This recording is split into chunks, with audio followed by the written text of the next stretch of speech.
Јане, добре дојде за прв пат во Хајп Македонија. Кажи ми како си, како се чувствуваш? Еве да им откриеме на гледачите дека снимаме многу рано наутро. Те викнавме од свирка, не наспијан, не доволно одморен. Како патуваш? Прво благодарам на поканата. Мада е рано, сепак ми е драго што вака успев да стигнам да дојдам на емисија. Види сега пред новогодишно вака, знаете, и кај вас, како и кај нас сегде, мислам општо во шоу бизнисот, па и другите професии знае да е вака струпано со обврски, со настани, со брзање да се стигне ваму таму. Така да малку неодморен, ама во секој случај, стигнав, да. Морам да почнам со она што си препознатлив кај народот. 10 години веќе беше фронтмен на бендот Фидбек. Што беше пресудниот момент да кажеш време е за соло? Ете, знаеме дека тој бенд нели на еден начин престана да функционира, ти започна соло кариера. Сега знаеме дека нели имаш оформено свој нов бенд, меѓутоа кога беше пресудниот момент да се оттргнеш од бендот? Па вака, значи пред се како да кажам, работев подолг период, сепак со драги личности со кои се функциониравме подолг период, ми беше онака не беше туку така да се решам на некој таков чекор, но сепак да речам по некој период сакав да тргнам малку по свој пат, бидејќи бенд е како една целина, негде кај што треба да се направи кворум за да се донесе некоја одлука, за да се одлучи за правец во кој ќе се движи снимање, работа и сето тоа. Сакав малку нешто свое да направам, да се оттргнам од таму, така да мислам најнормално, у најокей односи останавме со колегите, продолживме да функционираме, дури сега со дел од тие што излегуваат бендот, продолжив и пак да функционирам, бидејќи како што спомна, оформивме и нова група, сепак нели како пеач не можеш сам, треба да има музичари, не можеш сам да застанеш. И оформивме нова група која што се вика Алерт. Као нешто се мислевме околу името, еве што да биде како панично, Алерт нека биде. Така да сега продолживме пак да соработуваме со дел од нив. Постојат ли моменти кога го вклучувате алармот, некогаш во групата? Како извини? Постојат ли моменти кога го вклучувате алармот, алармирате на нешто во групата? Па, види сега, моменти на аларм секогаш има, бидејќи некогаш, да речеме, аларм брзаме за да стигнеме на некој настан, од еден на друг настан во друг град, па било, например, времето, тежните услови, ни го успоруваат сето тоа и има нонстоп аларм. Исто така аларм кога треба нешто ново да се сработи, да брзаме да се направи како што треба, бидејќи знаете, секогаш се случуваат некои околни работи што знаат да го успорат процесот, но сепак алармот е тука, присутен. Летото издаде првата соло авторска песна. Колку е таа лична и автобиографска? Што можеш да ни откриеш за неја? Мислам дека Инсомнија се викаше, така? Да, делот автобиографска може да кажам делот Инсомнија, како што знаат многу родители со мали деца, и мене ме фати тој дел. Додуше повеќе сопругата, таа сепак беше онака добродушна, да кажам, им оставаше да одморам, бидејќи зафатен со настани, со сето тоа, со обврски, но сепак тој дел Инсомнија, малку несоницата, неспиење, може да кажам дека е дел автобиографски. Другото и не беше толку, делото беше на Виктор Апостоловски, мислам комплетно и музика и текст, така да може треба да го прашаме него, да не тој случајно си има пронајдено нешто во темата, па да е негова автобиографска, само да ми ја има понудено. Како што спомна, сега се работуваш со Алерт бенд. Бендот е составен речиси од истите музичари кои што биле во претходниот бенд. Што и како се случи? Може ли да ни откриеш како се оформи пак таа екипа? Зашто дел од луѓето што биле таму не се веќе? Вака, гледате, кога се случи нешто, јас немав идеја дека ќе продолжам конкретно со некој бенд, ми беше конкретно идејата се сакав соло да продолжам, затоа и си направив еден проект предходно за 8 март, за денот на дамите, им подарив еден интересен, онака убав микс од неколку песни, Оливер Драгоевич, Желјко Самарџич, нешто такви љубовни, ете да кажам, песни. После тоа се го направив, ја направивме со Виктор песната Инсомнија и уснивавме, и беше натака насочен планот. Но се дешава, бидејќи бендот како бенд продолжи да функционира привремено тогаш, се случи работи кога и некои од другите колеги решија да се смеат да се направат измени, да излезат и ми понудија да направиме повторно соработка и мене ми одговараше тоа бидејќи ми требаше бенд за соработка, имав настани кај што ми треба група и бенд секако.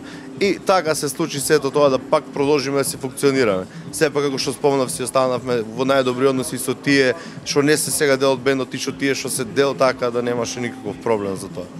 Сакам да ја начнеме темата за растурање на бендови. Имаме неколку такви случаи на Балканот, кај што бендови кои што функционирале и се препознатливи со години се растуриле. Кажи ми, што е според тебе причината за тоа? Дали после толку години се доаѓа до заситеност? Дали е тешко да се функционираете во група со повеќе луѓе, со различни ставови и мислења? Според тебе, кои се тие причини за на крајот еден неуспех? А од друга страна имаме и многу бендови кои што функционираат со години, што ги препознаваме низ генерации. Така да. Многу малку се, можам да кажам, општо и бендови што обстанале од почеток до крај да функционираат во истиот состав. Останале некои да си функционираат како бенд, како група со истото име, истиот бренд, но имале доста измени. Но кажам и, се случува доста промени, бидејќи бенд е како еден вид на компанија која што се работи ортачки. Бидејќи сега зависност од менаџментот како е поставен бендот, ама во најголем дел од бендовите едногласно или мислам, сакам да кажам, сите имаат онака свој удел во тоа да се донесе некоја одлука, да се излаз. И сега тука како и во брак, на пример, двајца партнери тераат со годините, па не можат веќе да направат споразум, не можат некои одлуки заедно да ги донесат и решаваат да одлучуваат да дојдат до таков шегор, така и да верувам дека и во другите бендови кај што се случиле вакви работи, се случуваат од тие причини, што почнуваат веќе да имаат различни гледишта луѓето. Сепак, на пример, да се како во мојот случај 10 години се голем период, однака, кај што имаш период да осознаеш нови работи, имаш период да раснеш како личност, општо гледаш различен пат и верувам дека и кај другите се случуваат такви работи што може да допринесе до нешто такво.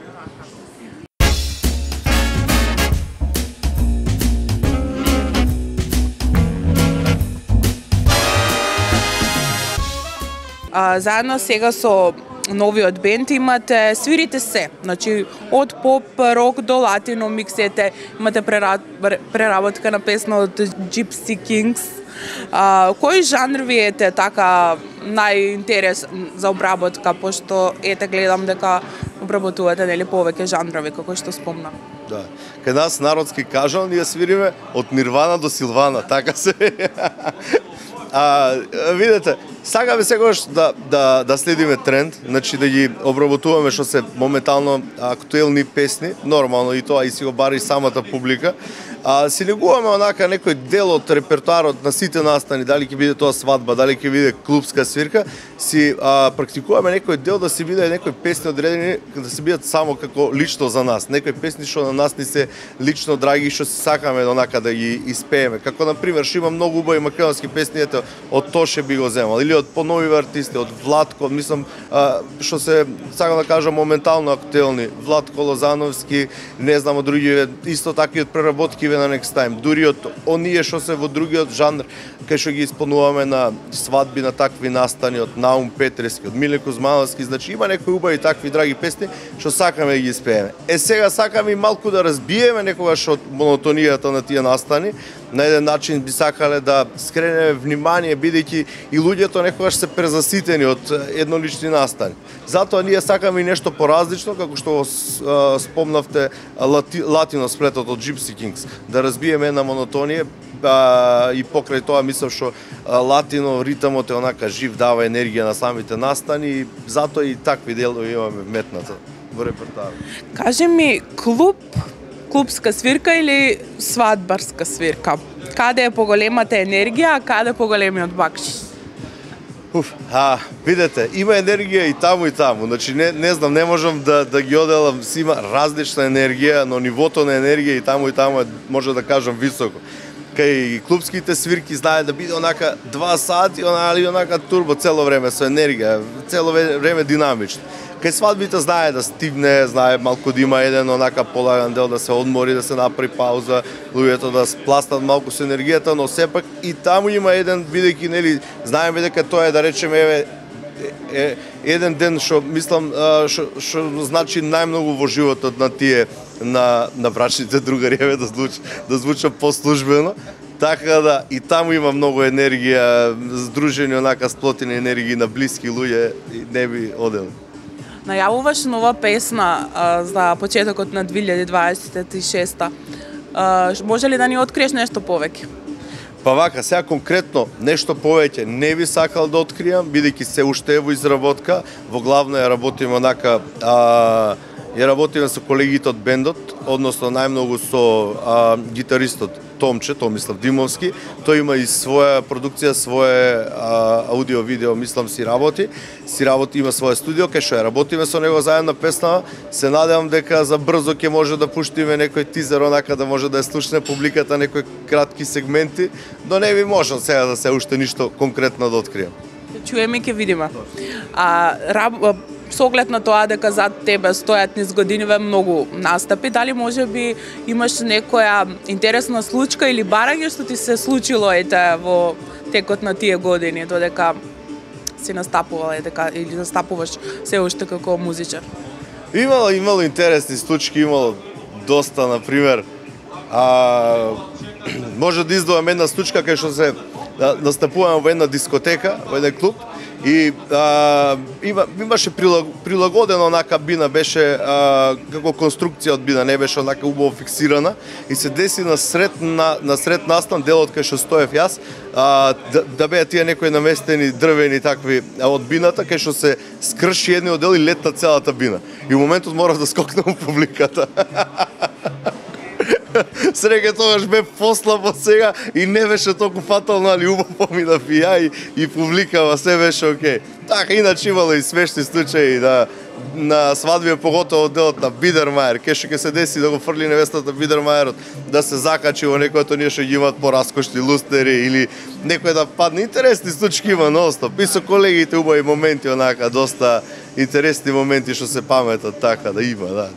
Кажи ми, роден си во Кратово, така? Во Кратово си роден, живееш во Битола во моментот. Каде ти е срцето сега во моментот во Битола? Имаш нели свое семејство, сопругата, твоето детенце, едно беше така? Да е живо и здраво. Дали некогаш ти недостасува твоето родено место или сепак знаеш дека тука е сега иднината? Моментално тоа ми е едно од најтешките прашања кои ќе ме праша некој од кај си. Не може да објасна. Од Кратово сум, ама не сум од Кратово, па живеев еден период во Скопје, сега отидов во Битола привремено со сопругата, бидејќи таа е од Битола, кој ме зезаат вака од другарија, може да кажа слободно дома, за да ме гиват. Да, така. Така да, можам да кажам, нормално тоа секогаш, нели, каменот си тежи на местото си влечи, бидејќи моите родители се уште живеат во Кратово, имам дел од фамилија таму, пријатели од детство што сме израснали заедно, така да ме влечи таму дел, но сепак нормално. На секаде сум онака и дел од мене секако си е најголемиот дел со фамилијата, од сето тоа со сопругата и со детето, така да си влече секој дел по нешто. Колку сопругата ти е поддршка на тебе во твојата кариера? Обично велат дека најтешко е да си во брак или во љубовна врска со музичар. Дали е тоа така од твоето животно искуство? Како за се друго, така и за ова може да кажам дека има стереотипи и различни мислења, и различни ставови. Значи не може да кажеме, не би рекол така, сепак има многу голема поддршка од сопругата, како што кажав и претходно кога спомнав за малиот, за синот, кога спомнав дека ме оставаше да одморам, тоа беше увод во овој момент, така да. Значи ми остава доволно простор, онака баш гледат колку може делот од другите обврски да ги сработи таа, за да можам да одморам, да бидам способен и за да може да посветам и време квалитетно и за нив, исто така и за работата, така да ми е голема подршка. Има баш еден совет релативен период пред бракот, што од повозрастна личност, мислам, фамилија ми кажа, каква ти е жената, таков ќе ти биде животот понатаму, да знаеш. Така да јас за сега сум среќен, вака убаво функционира. Колку години сте во брак? Па вака, во брак сме официјално 4 години. Да. Тоа предпоставувам уште толку. Да. Ако нека биде секако што треба, тоа е најважно, разбирање и поддршка. За крај имам неколку брзи прашања, доколку би сакал да ми одговориш. Соло кариера, најдобра одлука или најголем животен ризик? Дали некогаш би одлучил да имаш само соло кариера, без твојот бенд?